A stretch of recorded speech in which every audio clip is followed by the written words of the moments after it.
definition of quantum. The actual definition of quantum, not the brand. Right. Hey, which area did you mention that Chad and you will be organizing those workshops, or Chad will be? Chad's shop is in Fullerton? Fullerton. Yes, Fullerton. Right Yeah, off. we'll get to that in a minute. He's a couple of blocks off the not the 91. What is that freeway that goes through there? 57? 60? 60? The 50, 57? Yeah. I don't know, but it's easy to get to. It's really easy to get to. And do you know what days are that?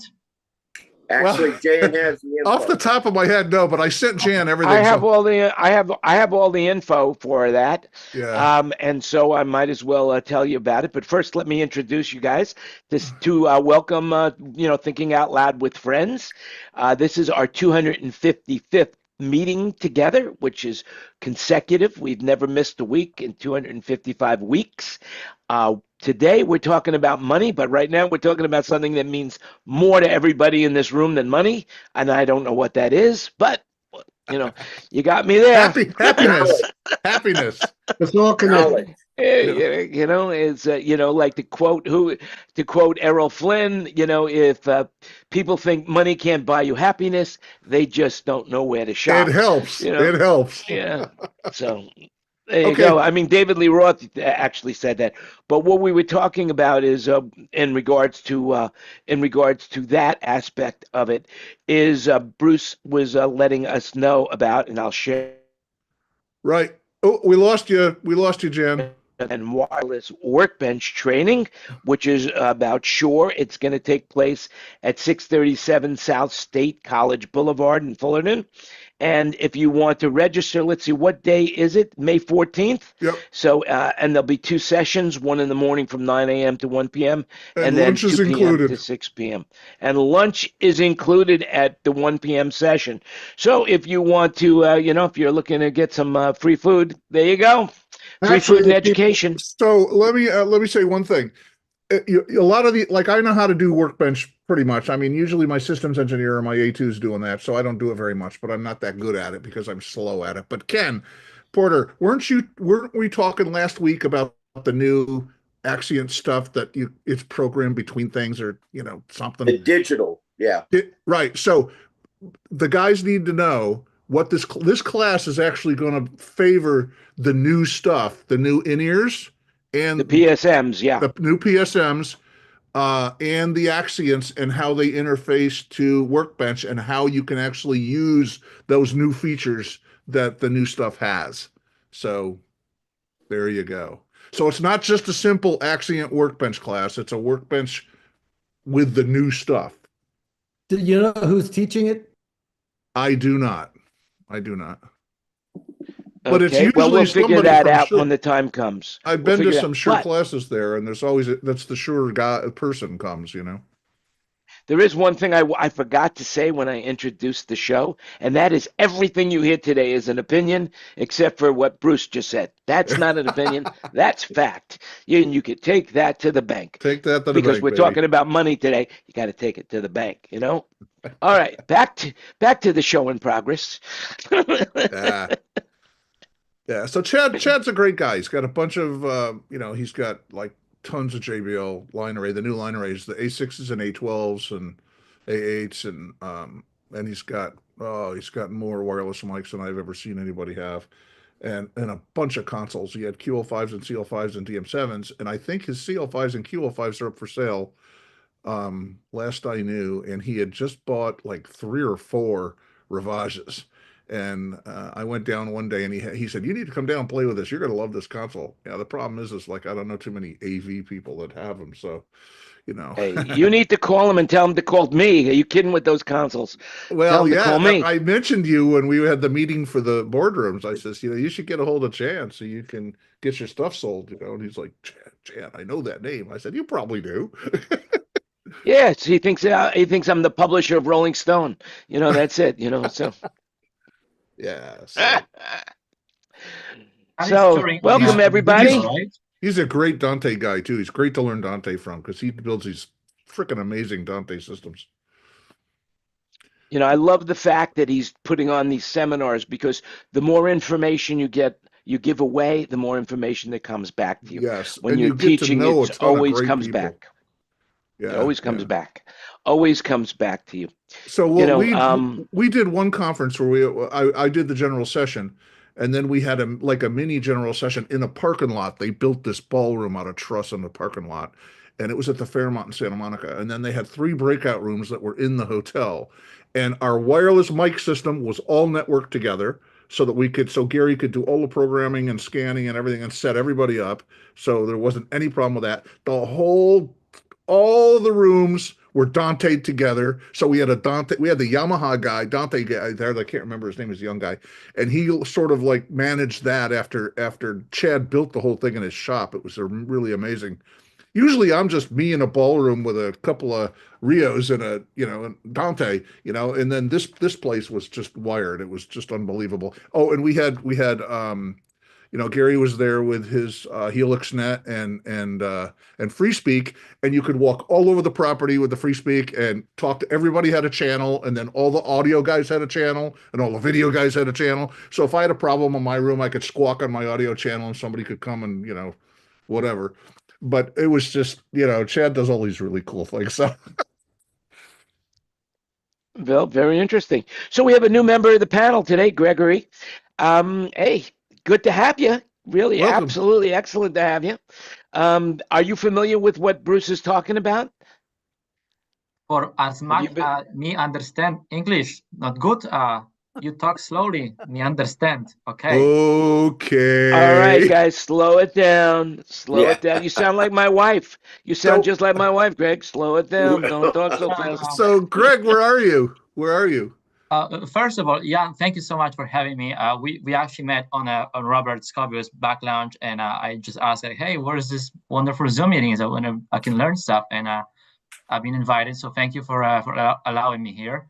I hail from the beautiful country of Poland in Europe.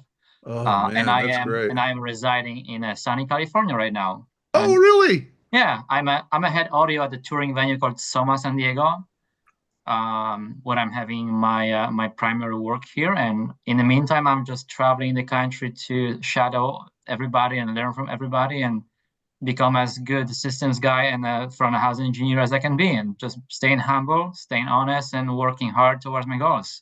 Well, I'll tell you, if you come up to the mastermind thing, you're going to meet a lot of people because he always has tons of really cool people there. I love going to him.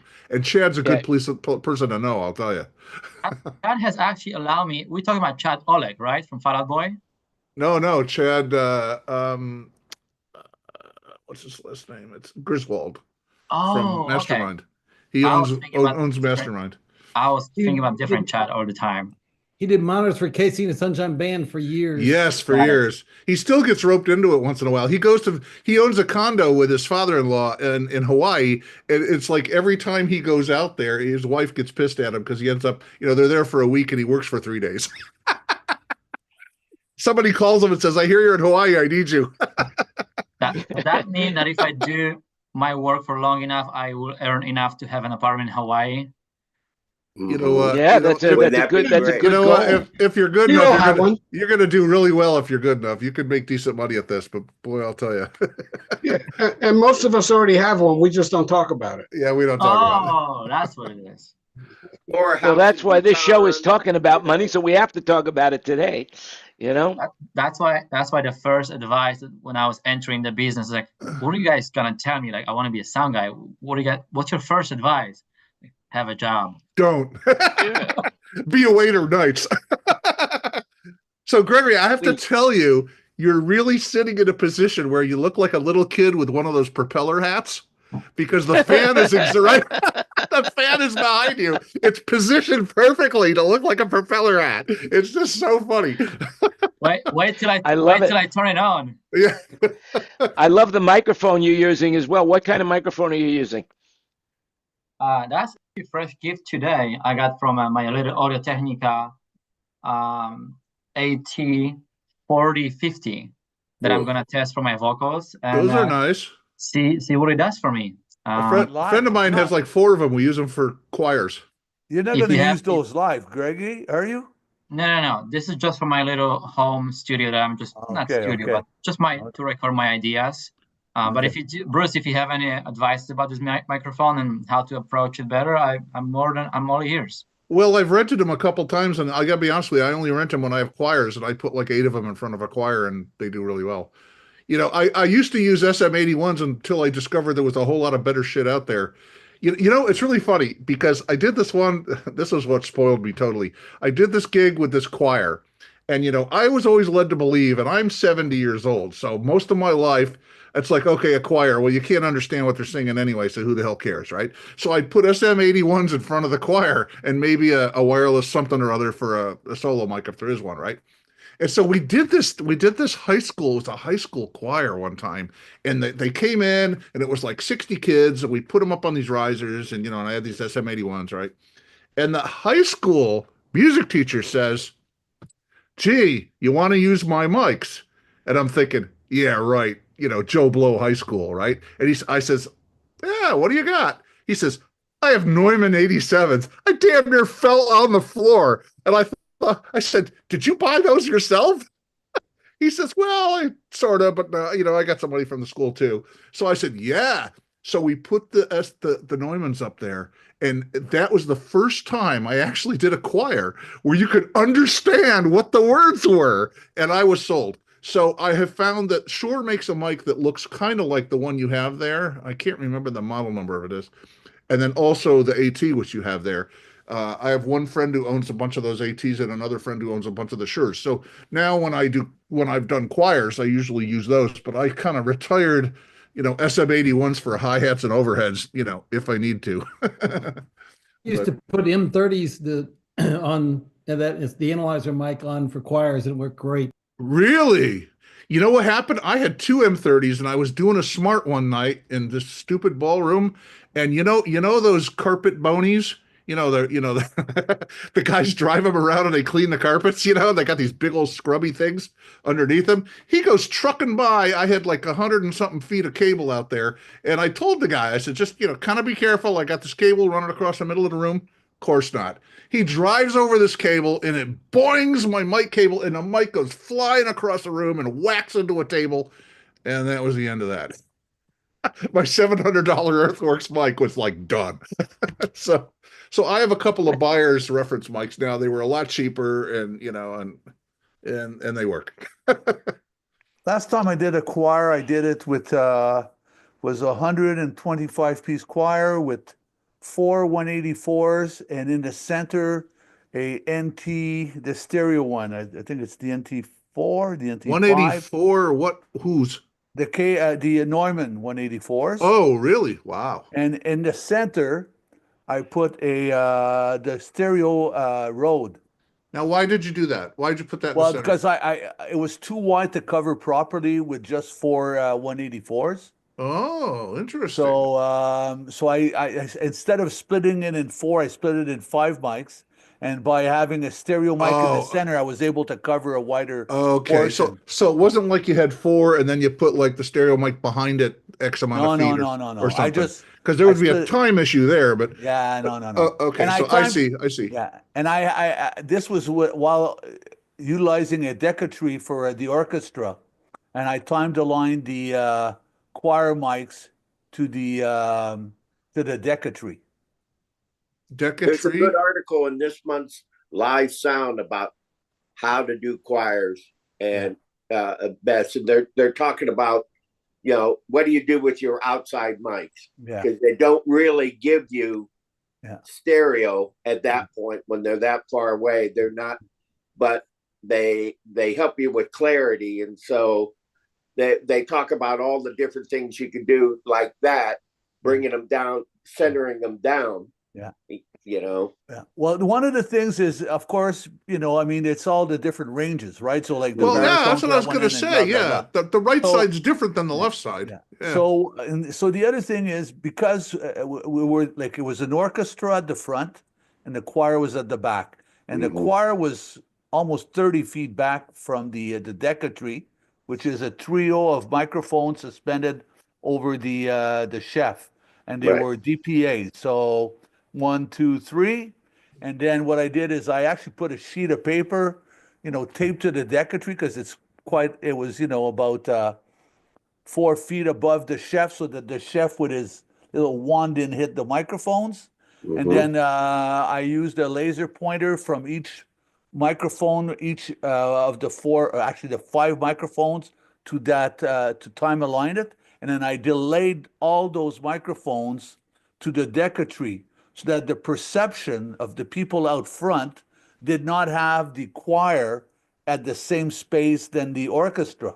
Oh, how cool. So that the choir's perception of being 30 feet back was that they were 30 feet back, but we had, clarity of their, the different sections because of the fact that I had it delayed, Anyway. Well, the decketry probably picked up the choir too, so if you time align that, it just makes it. Yeah. True. Ooh, Yeah. nice. But 30 some feet back from the decketry, I mean, there was not a lot of gain from the choir. So I actually did need those 4 Neumann's 184 and that stereo Rode mic. I forget if it's the NT4, NT5, but it's whatever. It's the stereo Rode. And it worked really, really well. And on the orchestra, I actually had an outer pair as well. Because again, the width of the stage is the stage opening was just over 40 feet wide, and again the decketry, reaching the first violins at this end, and the bass and the first cellos are at that end. So I needed what we call the outer rigs to help that balance. Well, that's very interesting. I'll bet everyone in this room's got an experience with mixing choirs, except for me. Well, when I did the Christmas story is when I actually, people had told me about the 5045 a bunch of times, and I'd never used one before. So we had a 100-piece choir that I had those 8 Neumanns on, and then in front of the choir was an orchestra. It was a 60-piece orchestra that I had mostly DPAs on. And then, I had 8 DPA 4088s on the actors who were singing. So I couldn't use the Dugan because they have to harmonize and sing together. So I just couldn't let the Dugan do its thing on the 8 headset mics. So that I didn't insert the Dugan. I just put the 5045 on each channel of the headset mics, and I was just dumbfounded at when they were singing, and the orchestra was playing. It just takes the orchestra right away from the vocal mics. I couldn't believe it. I'm like, Neve, you amaze me every time I use one of your pieces of gear. I'm amazed. There you go. And holy cow, Yamaha's got it built into their damn console. How can you go wrong? Yeah, that's right. So Wayne, what about you? Wayne, down in Australia, what do you use? You paper cup and a string? How do you get your choruses over there? His paper cups have volume knobs. Yes. No, I've done a fair bit with choirs. They're hard. Like at the end of the day, it's hard work, especially if you're in a reverberant space. But there's a venue here called the Music Bowl, and we used to have the Australian Army Band for the Christmas concert, and we'd have a 30-piece choir. And I used to put perspex, and I tried all different sorts of things. In the end, for that particular situation, once I tried setting up another console, gave them all any microphone, and they just sat down, and because the choir was only small, it was only 30 people, and they had their own mic each. But I just sent it to 2 channels, sent it left and right out to the console, front of house console, and I didn't try to balance them because it's just everyone sing different levels, and it actually was good, really good. It was actually. So did you just set the gains the same and let them mix themselves almost? Let them mix. Only problem was if someone was really loud and they went, like that. That was a bit of an issue. I also did it for a theatre show where I had a rock band underneath many years ago. In the 90s, I had a rock band underneath in a theatre show, and I'm going, how do I do this one? So we didn't have that much access to stuff, but I did the same thing there, and it worked fantastic because I just needed gain before feedback. Now, on the other side of things, in the same venue, which is a big room, the Music Bowl here in Wagga, we had 600 choir with a rock band. 600? Yes. Holy shit. So you Were they actually got pygmies? Were they small? Oh, no, there was plenty of room. There's plenty of room. Okay, plenty of That was I caught that, Jan. That was funny. But that actually you that break actually- me up. I tell you, you crack me up, Jan. that actually came up very good because there was actually quite a lot of volume from 600 people singing makes a lot of noise. Yeah. So Yeah, I did the cheap versions of the Shaw KSMs, but I used to put foam around the back of them to clean things up a little bit because they pick up, those cheapy ones pick up quite a lot from like 500 down from around the back. So, and I just placed them around the thing, and it was good. It sounded great. Yeah, well, I know thought it was- I know David also has mixed choirs. Right, Dave? You've done it. What's your technique? Well, I kind of remember, I don't mix them that often, but I kind of remember using the like lectern mics with like an 18-inch gooseneck and a little condenser of whoever had whatever I wanted. And then you have your 4 parts. And do you need 2 mics to cover each part or 1 mic, depending on how many people you have? And you set them the same, listen to them, make sure that, the tenors sound decent and the altos sound good.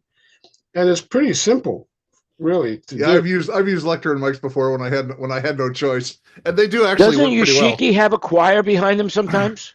No, just the orchestra. Never. Just I've used lectern mics for overheads on a drum kit before too, and they do pretty well. Yeah, I mean they're clean and they're condensers and sensitive. They pick up what you want, and then of course with a gooseneck, you can get them really high up over the choir because that's the other thing is you have to get up in the air to listen to them right. So you guys don't use shotgun mics? Nobody uses a shotgun mic at all? Nah, they don't work that well. Depends. I saw somebody use the small Sennheiser shotguns to do plays. So they suspended, I forget how many shotgun mics to do plays, and so they don't close mic anybody. They just act on the stage and the shotgun. That's right. Yeah, because the problem with clip, lavs or DPAs, whatever. The problem is you never get distance. You never get you don't get the good sense of dynamics. So this guy walked in. He had us suspend, I believe it was 4 or 6 of those Sennheiser, and they're really they're pretty much, they look like the size of a. They're kind of long, aren't they? Actually, the size of a Sharpie. Yeah. And black, and we suspended 6 of them on the first truss, on the first electric, probably so about 20 feet up. The stage was probably about 20 feet deep, and I couldn't believe how well he was doing without with gain before feedback. And this is in the days before the 5045, What was the brand of those, Dennis? Sennheisers. Yeah, I had some little pencil shotguns once upon a time back in the early 80s, and they worked phenomenally. But they were like a Shure line amp because they were so hissy. They had probably only like 60, 70 dB of noise floor. They were just this constant when you would gain them up, and they were bad. But as far as microphones, they worked really well. I'm talking probably 2000, 2005 here. So, much later, which probably... Yeah, I'm talking 82, 83, somewhere in there. Hey, this is the first time ever I realize we have 2 Gregs in the room. Yeah. Yeah. So we got to make a distinction. So. I think I'll call you Florida and you Poland. There you go. No. Okay, Florida. If Robert Robert's room, I always go by Greg, and Gregory's always Gregory. So. Oh, there you go. All right. Well, I'm going to call you Florida from now on. So, Florida, what's your choir stuff going on, baby? What's happening with your choir? Oh, wait. We got Ken Porter, Ken Newman. All right. We got two Kens. So, questions about choirs, miking stuff there. Part of it is you got to mic it different when you have a live room. If you're doing arenas or a stadium and you have a choir and you're trying to get game before feedback and stuff there. And then the question is whether there's any hard shell behind them to give you the bounce to keep them isolated and keep ambient noise out of it. The other reason I've done several times is when you have key singers, you do put them on a close mic, like a 1 or 2 within like a 58 or 57 or something like that within the area. And that gives you intelligibility for each, soprano, alto, tenor, bass in type stuff. So that's very much what you're doing. Then the next question, all you guys have done that. What has your favorite choir been that you've ever done? Well, Kenny, I have a question for you. In with a band shell, do you, as a PA person, do you prefer having a shell or not for acoustic reasons? Band shell or well, the back shell thing that goes up over the for band choir. Or for choir. There's choir shells and there's band shells. Well, choir shell. Okay, choir shells. Yes, you do it because it isolates it. If it's an ambient room, it gives you the throw in the choir shell does give you a little bit of smear that makes it a little more keeps focused on sound. But for the most part, it works. But usually I'm in a ballroom with a bunch of people standing on risers. No, an orchestra shell. I got a lot of that too. Orchestra shell. A lot of times, if you're doing a close miking, it doesn't really help you that much. Unless you have some ambient mics that get the smear of the shell and what's doing on that to help your string instrument sounds. Hey, Ken. The gig that I was talking about earlier with the 60-piece orchestra and the choir, we had a acoustic shell for the orchestra, and because there was no way for us to bring in the walls or the back of a real orchestra shell. So we only had a ceiling acoustic shell, coming down. And because the room is so soaked up by all the velour around the room, so all the legs are left up in the ceiling. And when we have the choir, we actually don't use the back velour. We leave it up in the ceiling, and then behind the choir is a black flat painted concrete blocks. So it helps. It's helping the liveliness of the orchestra, But acoustic shell, I mean, that's the other reason why doing the orchestra with the Deca-Tree and 2 outer rig is working in our situation, because of the fact that we have an acoustic shell, helping to bounce back down and not getting it all up into the velour and all the masking, that would happen if we all let all that, all the drapes soak it all up. Who's a real master at this around the holidays? Watch the Mormon Tabernacle Choir, their holiday festival. That the Mormon Tabernacle Choir. That's right. They even have choir in their name. That is a perfect example. It's a choir? But at any rate, no. Watch that broadcast. It is amazing. Now, did you ever do them? Did you ever do them all? No. Did you ever do any of them? I did go attend it live. Jan, you were terrible. I know. I'm ignoring. He's setting him up. It's just so bad. I'm just blowing straight through it, dude. Oh, see. Oh my God. Yeah. Hey, before Greg, I want to hear your choir experiences. Come on, Florida, give it to us. Actually, when I met with David, I told him about my very first choir experience at miking a choir experience. I didn't. Glad you clarified that, boy. Otherwise, we were thinking you're talking about the coat room. Go ahead now. I didn't know I was going to have a choir until about 3 hours before, and it was a huge gig, and it was broadcast by the BBC, and so I didn't know squat on how to mic a choir. Luckily, I just went to the engineers, to the BBC guys, and I said, "Look, it's 100 pounds a piece for every one of you. If you guys go ahead and mic up the choose the mics and mic up the orchestra for me, and just set them up in groups." And that's what I did. And it cost me 700 pounds, but it was the best 700 pounds I spent. So that was with Gary Moore in 2006. Well, So there you go. That's a good story. Now we have, in my best Seinfeld to separate Ken Porter. Hello, Newman.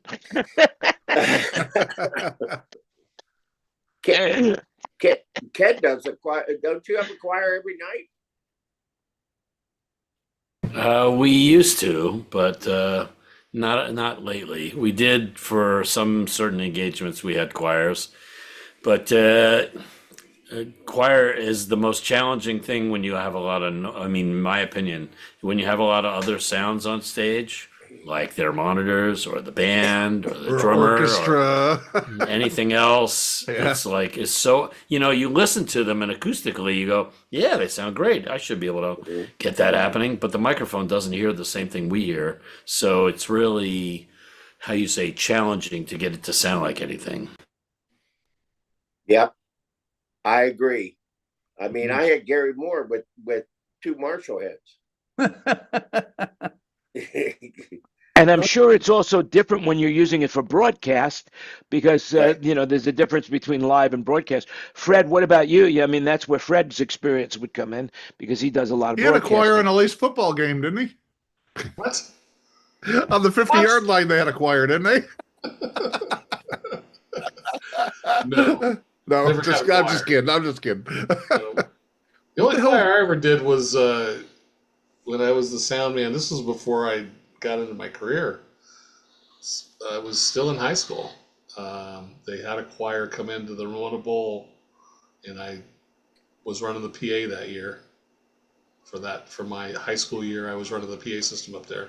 I think I just had 2 hand mics on stands. It's an outdoor venue.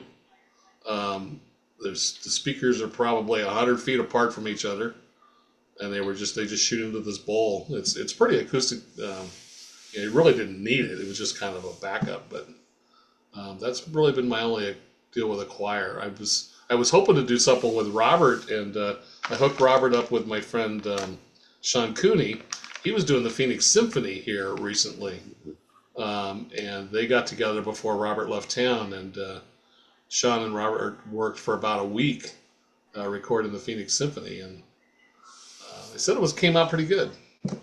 But Sean said he learned a lot from Robert, and they used a bunch of microphones from each other's lockers, and had a good time doing it. But I've never done choir, unfortunately.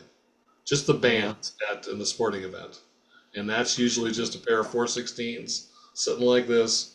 Here you go. Pick it up if you think it's challenging, right? Today's the 16th, right? Today is the 416's 50th birthday. Sennheiser's how about that? MKH 416 came out 50 years ago today. They're having a big celebration on the Sennheiser website. So everybody gets a free 416 today? You can sign up for a thing to get a free 416 today.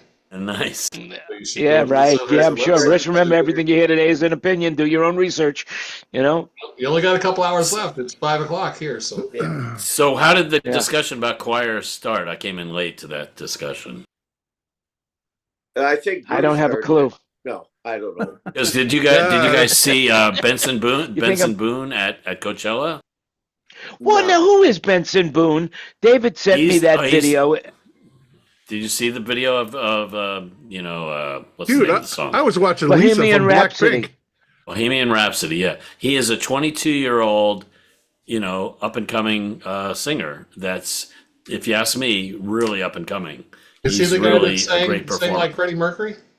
He did. He did the Bohemian Yeah, Rhapsody. I did. But I did see that. he had Oh my Brian God, May. it's great. He had a whole choir. Each choir member had their Wow. own handheld mic. It was fantastic, if you ask He me. he Brought tears performed to at my the eyes. Grammys. He was on the Grammy Awards. He was he was also at the Grammy what do you call it, pre-party that we did with Clive Davis. I did that too. And his signature move is to do a backflip off the piano. Oh yes, yes. Front flip. Okay, I know who you're talking about. Front flip, a back flip, something. Yeah, it was a front off flip. the That's piano. right when I went into Coachella, I saw this guy standing on the piano and he front flipped off, and then that was where I caught the song from. You Yeah, went into Coachella? You were actually at Coachella? No. I was sitting in my office. I was flipping through YouTube, and all of a sudden, I saw Coachella live, and I'm like, oh, I gotta check it out. And that was the very first thing. It popped on this guy standing on the piano. He did a front flip, and then I thought it was Freddie Mercury, and I went, wait a minute. Oh my God. It's like the guy that they got for Journey to take over for, what's his name from Journey? Sounded exactly like him. Well, here's the thing. So, I mean, Queen performs with Adam Lambert these days, and Adam kills it. I mean, Adam is amazing. He's so with good, Queen. yeah. Really He's good, great. really good. But I can see Benson Boone coming in to sing like a couple songs just to give Adam a break or something, because he was really good. He was really good. He was really good, yeah. Well, he'll be taking over. It'll be the cover band, the true cover band, like, the Bohemian Rhapsody band, just like Hotel California to the Eagles. Benson Boone has his own hit songs already. I forget the name of the does? song. Beautiful something. What's it called? Where's he out of? Does anybody know where he's out of? He's out of L.A. He's out of L.A. He's got a girlfriend, and he grew up in the state of Washington, but he lives in L.A. area now. Oh, very interesting. There you have it. So we were talking about mixing choirs, but I'll tell you, that's challenging. But the most challenging of all of our people in this room right now who knows how to mix, and that is mixing a rocket ship going off into space. And we only have one person in the room, and that's Florida. Come on, Florida. Talk about mixing rocket ships. Actually, I only, the Artemis blowing up launch, $1,000 worth of the microphones. Oh yeah. You just got to have a huge budget, ma'am. It was. They brought me in. Actually, I was lobbying for the job anyways, and I'm an old NASA brat, so because I have family members who were NASA engineers for years and years and years and years, and they came up with this huge project on how they wanted to measure the sound pressure levels and all the scientific formulas and everything like that. At the launch pad? Yeah, from the launch pad, yeah. And so I had 1,800 microphones, and I also had 150 seismic transducers around. So, and then I had 2 S6Ls bridged, and they bounced down. Those bounced down to a because NASA uses Yamaha, or NASA had at that time they had a contract with Yamaha, so it bounced down to 4 Mirages after I had it. But the problem that NASA had is nobody knew how to mix. They didn't know how to organize a board. They couldn't do anything, and so they said, "Greg, didn't you? I got a phone call from somebody, and they said, why don't you come down here and talk to us?" And boy, did I have fun. And so what was NASA, the object? by the way, just an FYI, for charting? NASA might not know how to mix, but they know how to put things in space. That's they for sure do. I mean, my boss, the guy I reported to, actually ended up going to work for what's the broadcast company that does the Olympics? NBC last year, I think. No. The Olympics actually has their own broadcast company, and then they feed it out. They subcontract, like for the Paris Olympics, PRG actually was provided all the equipment. I think it's OMB. No, but at any rate, OBS. Doesn't matter. Hey, Olympic well, Broadcast anyway, Services. OBS, yeah. So at any rate, my direct report, the guy I was my boss, he saw the writing on the wall before I did, and he ended up he left the Artemis program and went to work, and he ended up being one of the primary live engineers for the Paris Olympics. So now, did they give you the hat, or did you have to steal it? oh, this hat? No, they gave me that hat. Yeah. Oh man, they are so generous.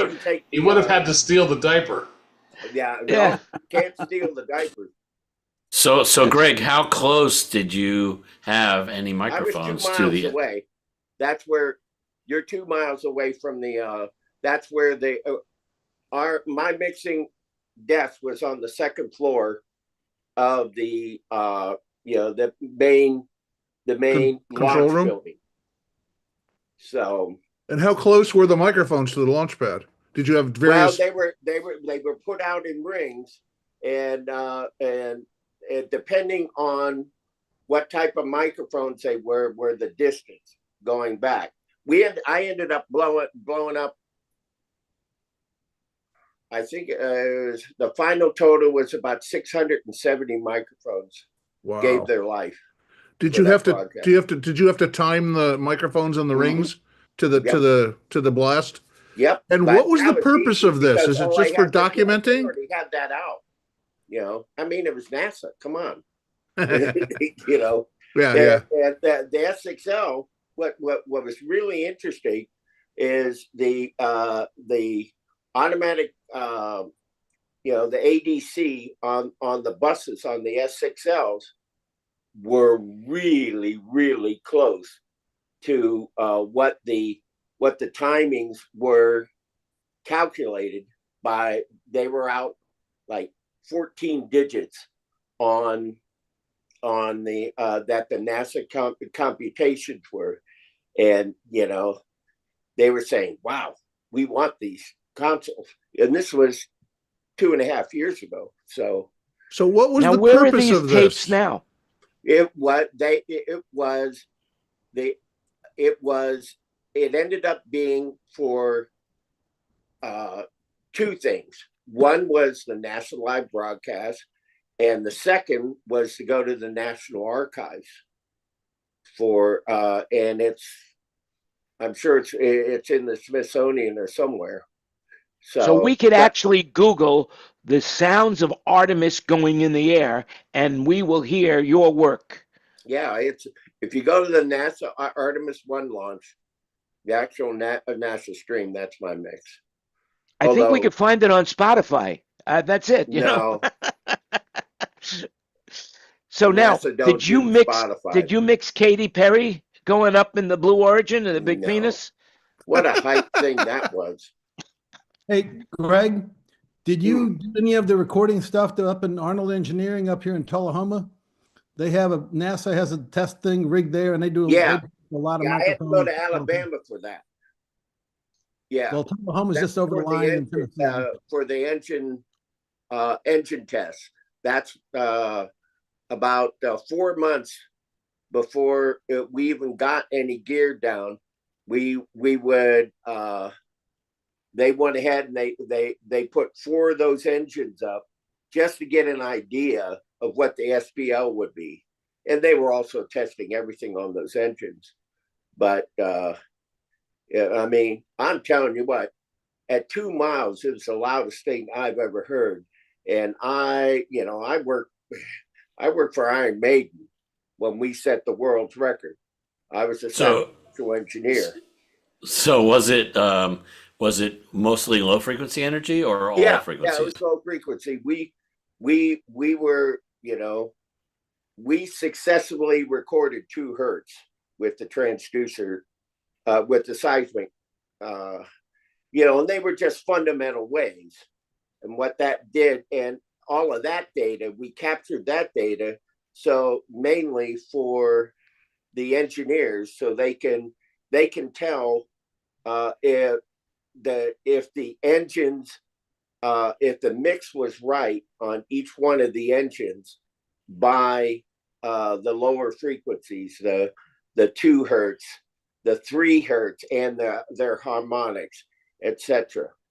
But then, as you went up on the harmonic scale, I had D12s in there. I had Sennheiser 421s. I had Rode's. I blew up. So the mics that blew up, were they primarily one type or another, like primarily condenser mics or primarily dynamic mics or anything? All of them. Well, the ribbons were the most fragile. But condensers were next and dynamics. But yeah, I mean, I blew up RE20s, Kenny. Wow. Now, are these So microphones so now in was the the- Smithsonian? Are they in the Smithsonian? No. Where Yeah. are they? Landfill? Yeah, probably. Yeah. So what's it sound like when an RE20 blows up? You recorded No, it, right? well, what I did it was stops working? Yeah, what I set up, I programmed the console when the channel would just just shut off. I didn't want to record the actual crush of it. Basically, when the level got down to let's say 3 below 10 dB, the channel would shut off, automatically mute. And so you could just see what I had 2 monitors, and I could see channels just going down, as it went off. And it was, I mean, literally the actual what you can record sound wise from how I was mic'd, it was about a minute and a half. And then, then it was kind of useless at that point. So is the setup documented somewhere, like the type of microphones and all that stuff? Well, it's definitely documented. I don't know whether it has been released yet or not, because Artemis program's, in a state of flux right now. So I was laid off last year as a contract engineer. So I don't know what they're going to do this year if Artemis 2 goes up. But I think if Artemis 2 does go up, it's probably going to be the last one of the Artemis series.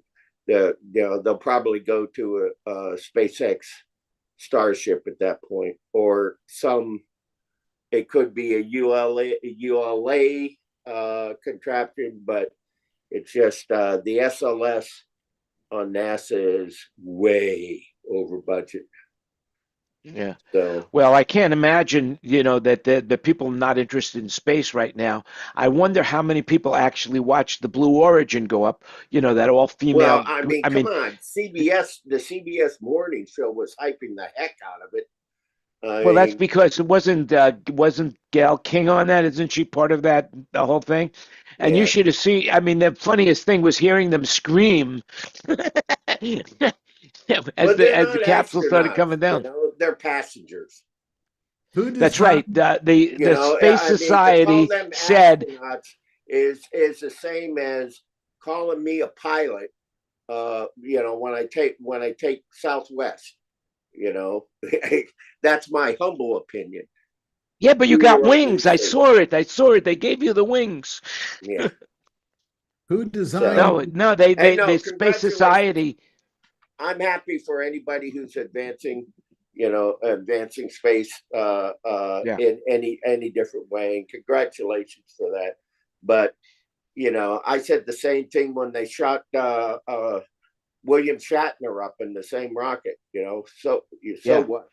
If you're going to go to space, but they're not astronauts. The Space Society said that that does not claim they didn't spend enough time in space or go high enough. Yeah, they're only in low space, right?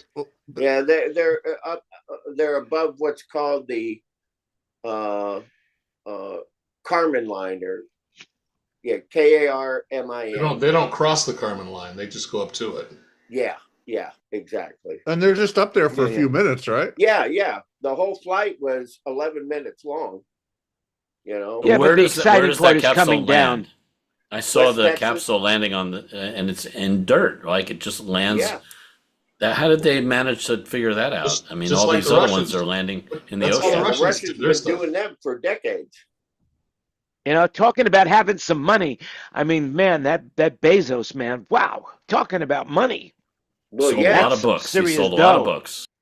Yeah. Well, the end of September, or is it? When is Bezos getting married? Whenever he's getting married, don't plan to go to Venice. He's bought out every hotel in Venice So Wow. for his wedding. did he design the look and the shape of the rocket? I don't know, but it does look like a blue penis, doesn't it? It definitely does.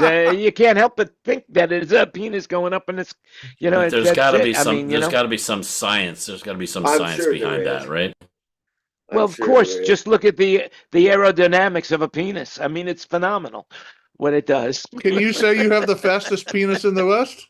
He can. Yeah. But you know what? It's funny what money can buy, because money can buy some amazing things. And this, you're going to think I'm making this up, but KFC just launched a fried chicken flavored toothpaste. Okay? So if you've got money, you can brush your teeth while tasting fried chicken. Jeez. America, why? Yeah. So, Greg, how do you like America? You've been here a little while, right? A couple months? I have actually a pretty good taste, because my first 2 years in the States were in Connecticut in 2011 and Oh, 2012. it's pretty there.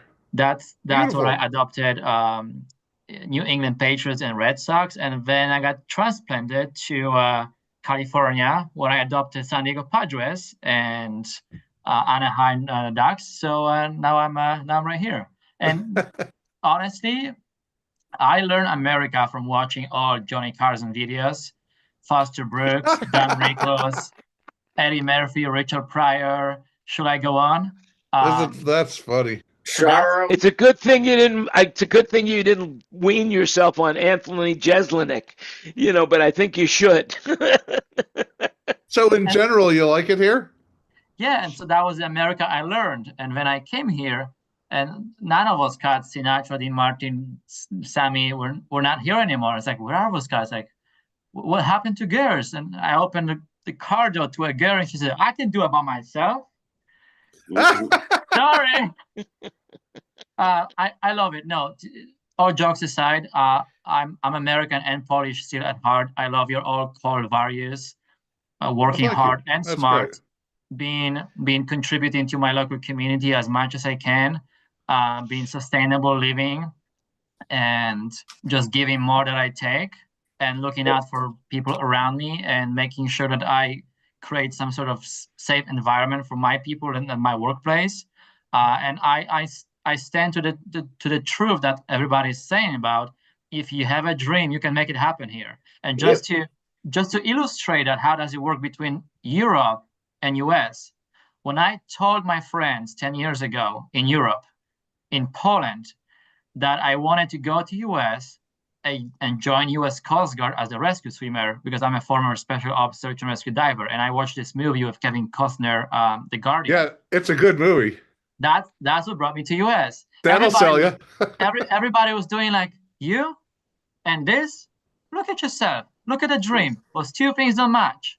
And now, when I came to US, the taxi driver asked me, where is your accent from? I'm like, from Poland. Oh, why did you come here? Well, I wanted to join Coast Guard. He said, oh, thank you for your service. If you want, I can get you a ride to the recruiter's office for free. I'm like, hold on. I'm not serving yet. But he said, but you want to, like, you want to contribute to our country. Thank you. So that's the difference. That was nice. That's the difference between two mentalities. Up there, if they cannot make it themselves, they'll catch your wings just to not see your success. Here in US, people who do not have the same dream, or it's bigger than them, they said, you know what, we can do it, but we'll help whenever we can for you to get where you want to be. So I can definitely appreciate it here in this country, and I've made happen a lot of dreams of mine, and I believe in it, and I love it absolutely. Well, you And live in what's an your- area Let me see that's if I got like understand the this. best You were weather able on to- Earth. You were able to join the Coast Guard? Long story short, no, because despite having free college degrees, being former gymnast, swimmer, special ops diver, I Did still they- didn't have a green card, and I Yeah. refused to get married for one. So I went to the school. So I already had 2 extra degrees from the States just to stay here legally and be able to work. And now I'm 36. I just graduated with PhD, and it's too late for Coast Guard. So I have a plan B. I want to be the best sound guy I can, which is my old profession, earn about $80,000 to $90,000, go to the helicopter school, become a pilot, so I can work for hospitals and transport patients and still save people's lives, just in a different way. So And in the meantime, in between, I can still do sound, which I love absolutely. So that's the amazing. long That's an amazing That's story. amazing. So I Gregory, have a what kind of question sound for do you. you do? Live sound, studio sound, film sound? He's in San Diego. Yeah. Yeah, I do live sound for local venue called Soma San Diego. I do local festivals, Wonderful Festival. I work with a few touring acts. So yeah, mostly front of house and monitors for touring acts and So live. there's a contingent of Polish sound guys in New York City. Do you know about those guys? I would not be surprised. Well, Tomas and I can't remember the other guy's name right off the top of my head, but they're it's like the Polish guys, they're really good sound guys. I hope I'm gonna stand to the same standards. That's up to other Now, people. being down in San Diego, are you familiar with Sound Image? Have you been down to their shop? Absolutely. I'm actually very proud to say that one of the guys is my mentor, Michael Apodaca. Mikey, who used to mix for Prince, and few other guys are taking care of me in terms of I can be officially working there, but I am on the floor quite often, and I once in a while I'll go to John Leary or someone else and ask, hey, how do you guys do this? Or how can I achieve the result or whatever? And they're very helpful. Rick Stanley is also there that I talked to, Mike Sprague, Josh Mello. Yeah. Josh Mello, who is monitor guy for the Lenny Kravitz. So yeah, I'm definitely trying to soak everybody's knowledge, and we all support each other here. San Diego is a very vast space, but in our local community of sound guys, everybody knows each other, and we try. Do you know Dave Layton? Dave who? Layton. No, He's- I So don't. maybe not quite everybody. Maybe not quite everybody. Yeah, yeah. Well, Well, you're getting there one by one. It's a slow and steady journey. But what about Dave Chidone? Have you seen Dave Chidone? Have you? I met. I've heard about Dave for a long time because when I tried to get hired by Sound Image, which they couldn't because I could only work 20 hours a week as a student, and they need somebody full time. That was unfortunate. He always tell me like, yeah, we just need to get Dave to approve you. And he's never there in the morning. So I learned that he's not a morning person. And I finally met the guy at the Parnelli Awards this year when I was there with Digico guys. And I finally got to shake his hand with him now that he's no longer kind of in leading position after Claire took over our shop. But yeah, I met the guy. I cherish him a lot for what he's done for this shop. Brilliant man. Very nice guy. I know the Super legends nice of him, so yeah, absolutely. So, Greg, the guys that fly the helicopters into the fires and drop the water on the fires? A very good friend of mine is one of those helicopter pilots. Interesting guy. And he was in the Marines, and he flew a helicopter in the Marines. So he's probably operating one of those helicopter cranes, the bigger ones. Yeah. I don't know what size, but I know he does the water thing, they call them Ericsson. They're kind of like a rectangular in shape, so they can hold containers. But yeah, they're amazing helicopters. Yeah, pretty amazing. Big old Sikorskis. Yeah. Fun fact, putting together aviation and microphones. I don't know if you know, but there's one company who is chosen to record the sound in all the major sports. And we're talking about Formula One, Daytona, and MotoGP, and also like helicopters for creating games, PC, and that's DPA. DPA is the mic of choice for all of our recordings because they have one of the highest SPL pressure levels, tolerance. I've been told that as a kind of industry secret, but not really, because none of the companies are willing to endorse each other. None of the MotoGP guys would put DPA sticker on a motorcycle, and vice versa. DPA will never put MotoGP on their website, so they kind of don't talk about it. But it is the truth. That's the microphone you're gonna see on the side of the motorcycles. So when you're watching TV, Fred in this room does a lot of the broadcasts. He did part of the Olympics. He does the Phoenix Suns. He does the Diamondbacks. Fred? Yep. Well, there you go. Right. Are you using DPA?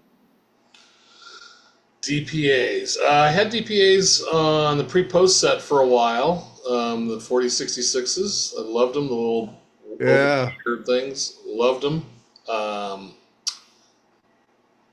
For a while, and then they got bent up because when you buy those things, you have to buy them for yourself, right? They're basically for yourself. When you have moving talent that come in and everybody wants to bend the thing around the way they want it. Oh yes, you know, those $1,000 microphones just stop being really nice and easy to move. Yes, that's my only complaint with those DPAs is, man, you can't. They're very sensitive to construction wise. They work very well. You know, before they had those, Fred, I got to tell you something. Before they had that, I was working for A1, and we used coat hangers. We used metal coat hangers to bend them. Yeah. Oh my God. With Mickey twos on them. Gaffer tape a Shure Lav onto the coat hanger. No, not a Shure Lav. An Sennheiser MK2. An MK2. Oh wow. Yeah. Oh wow. I remember Manilow wanted one of those. The entire Showstoppers tour was supported by those. All the vocals were those type of mics, but that was the early days of headset mic. When I got my wireless parabs, the first time I got to do wireless parabs in football, they had the Mickey 2s in the parab. Those are really good mics. They were good mics, but they're really small. Then when later on Fox, they had these Neumann mics, these large diaphragm Neumann mics, because the parab was a little more forgiving when you could focus into that large diaphragm than that little tiny thing for the Mickey 2. Well, with the parab, really precise on the focus, right? Don't you want a cardioid in a parab so it focuses? No. Oh, interesting. You want an Omni? It's gonna the sound is like light. It's, if you take a parab, point it at the sun, and you put a block of wood in there and you bring it up and down, wherever you find where the block of wood catches fire, that's where you want the diaphragm of the microphone, because that's what the sound is focusing to. Fred, are you involved with Olympics that are coming up? Yes, I've actually been semi put on hold for Milan. I'll be going back to Stanford for 3 weeks to do. I used to do Olympics, but not anymore. I'm hoping to. Wait, did you say Milan, Fred? I think that's where the next Olympics is Milan. Oh, I thought you were referring to the 2028 LA Olympics. No, I'm hoping in 2028 to go back to LA. That way I'll have started my career in Los Angeles in 97 or whenever it was, and I will end my career in 28 in Los Angeles. Oh, interesting. That's what I'm hoping to do. So I worked at Lake Placid on the Olympics, and my job was to drive a snowmobile around every morning and replace the drivers that got frozen because it was so goddamn cold. And when I did this, the thing that I learned from that was the first X Games that were at Big Bear. We had a tractor trailer that we built one of the sound things in, and I had them put little tents for the amp racks to go in up and down the hills, and I ran pink noise all night long. And it kept the amplifiers. I wouldn't let them shut anything off. And it just kept the tents where the amplifiers were warm, and it kept all the drivers moving. And everything worked the next morning. I couldn't believe it. I was like, wow. That's the way to do it. Yeah. Has anybody seen, I just caught it by the corner of my eye. There's a commercial with, I think it's Venus Williams, where they're dropping, it's called the mic drop moment. It's a car commercial, and they show all these 58s dropping out of the sky, and she catches one, and and then drops it, and then she drives off in this car. I think it's an Audi or something, and and she's crushing all the windscreens on these 58s as she's driving off. Sacrilegious, I tell you, sacrilegious. But they're just selling cars. They're not selling microphones. They're not selling microphones. No, they're selling cars. Yeah. So to change the subject for a second, did you ever see those guys from Australia that like to drop and roll things, whatever? I forget what they're called, but they're out of Australia, and they went up into the grid of a baseball stadium. I think it was in Northern California. It's the first time they'd come to the U.S. And they took like 1,000 orange ping pong balls in a thing, and they had one that was green, and the objective was to catch the green ping pong ball on the field, and they dumped this thing out, and one guy caught it. I couldn't believe it. He pulled that green. I think we had that guy in the room. Wayne Sims is in the room, Fred. He caught that green ping pong ball. So Kenny Newman, remember when they first did the mic drop commercial? And then I would do these corporate shows where some guy on the stage, he'd pick up a handheld and talk in a handheld, and he thought he was really cool, and he'd do the mic drop. And it used to make me crazy. I was like, how would you tell me we're going to send a bill to this guy for $2,500 for the frickin' microphone, Right, it's like, right. if you drop that, they don't realize. At the rehearsal, he says, oh, I'm going to do a mic drop. And I said, no, you're not. Well, what do you Unless mean? I said, you do. I'm on the floor. I said, I'm going to send you a bill for that microphone if you drop that mic on the floor. But that was like the in thing there for a while. Everybody wanted to do the mic drop. It's like until they found out how much it cost. Yeah. That's why you put out the cheapest and the most resilient one you can. I put those AKG 330s or whatever, the AKG things out for handhelds out on Kings of Comedy because Steve Harvey dropped it almost every night. Wow. Right, I hate to say goodbye, but I got a dinner appointment at 6:30, so I gotta go. Love you guys. Well, bye, Bruce. Thanks for coming. I appreciate it. We're going to say goodbye to all the people out there in social media land very shortly, because we've been broadcasting now for over an hour. And so basically, it's been a wonderful show. Very, very humorous. You come for the humor, you stay for the information. Unbelievable. We actually, I think we've learned a lot today, more than I expected to ever learn on this show. But so, what the hell? Greg from Poland, see what you got yourself into? Yeah, Greg, what do you think? I mean, did you learn anything today? And if you did, was it not to come back next week? I don't know. Well, I'll tell you one thing. I am hungry for knowledge. I really love what I do. And all jokes aside, I'm very humbly blessed and very honored to be around people like you guys, because I want to learn things the right way from everybody who's been doing it for long enough to know good from bad.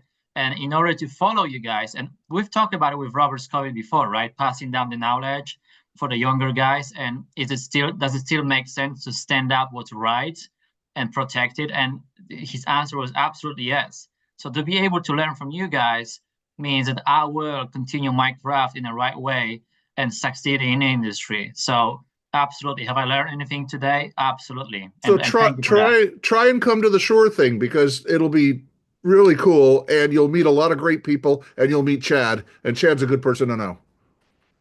And then I can meet you in person. I've got your email, Greg. I will forward you over the invitation so you have it. Yeah, and I'm going to the morning session, so if you want to meet up, that's great. But the morning guys get to eat lunch, and the afternoon guys get to eat lunch, and that's when you talk to everybody for both sessions. So that's cool. Fantastic. Thank you.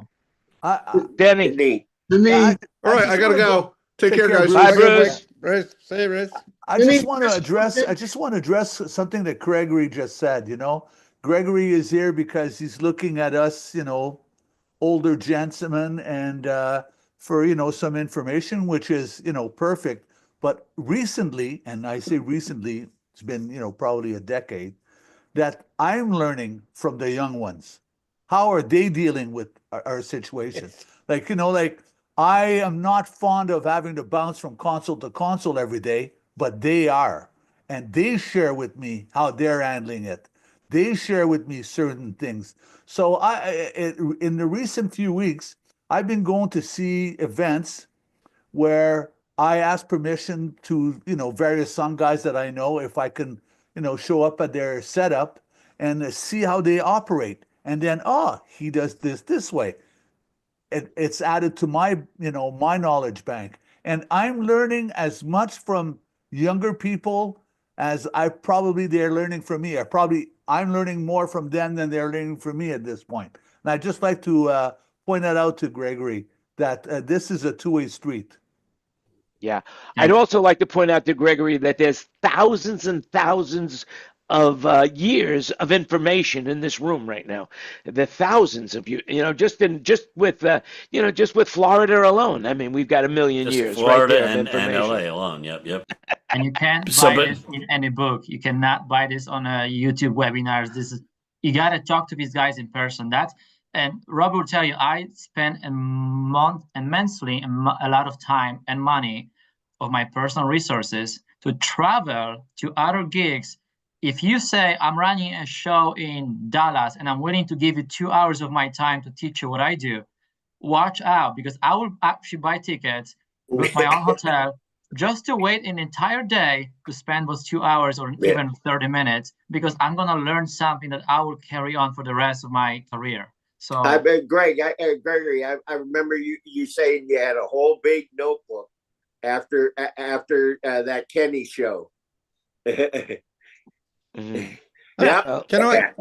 There it is. That's all the secret settings, right? That book, when I get very old, that book is going to be online for a lot of money. I love it. Gregory, Gregory, you realize that everything you hear here is an opinion. And I just want to share with you my opinion about when you said the right way to do things or the wrong way to do things. What I've learned in many years of doing live sound is that there's no right way and wrong way to do anything, and that's why it's so interesting. Because, like when I had a house gig, everybody comes in and does things a different way. Yep. But you can get the same results by doing it right or doing it wrong, and you can get better results by doing it one way or another way. It doesn't mean it's right or wrong. Is the point I want to make. So where you're comfortable with it. Exactly. My first boss did that to me all the time. He says, you have to switch on the switcher this way. You have to be on this ME, on this time, and doing this. And I'm like, what comes out on the video screen is what you want, who cares how I do it? You could probably distill that sentence and say, you have enough years of experience on you to distill all the mistakes that I could possibly make and protect me from doing things the way that's going to ruin my show. So if I can learn from other people's experience and mistakes, I'll absolutely take that, or all the money. There's nothing like actually experiencing it yourself, though. Of course. For example, we all have what you would call PTSD, because of something that happened to us, and the show crashed or something totally went really poorly. And so we'll really avoid that thing unless we do a lot of research on it and get over it, sort of. But you'll find your own PTSD moments for yourself. The good thing about you've got something to look forward to. You got something to look forward to, right? You didn't. Some of us didn't have virtual sound check, right? So we didn't. There was no way to practice. Now you have a way to practice.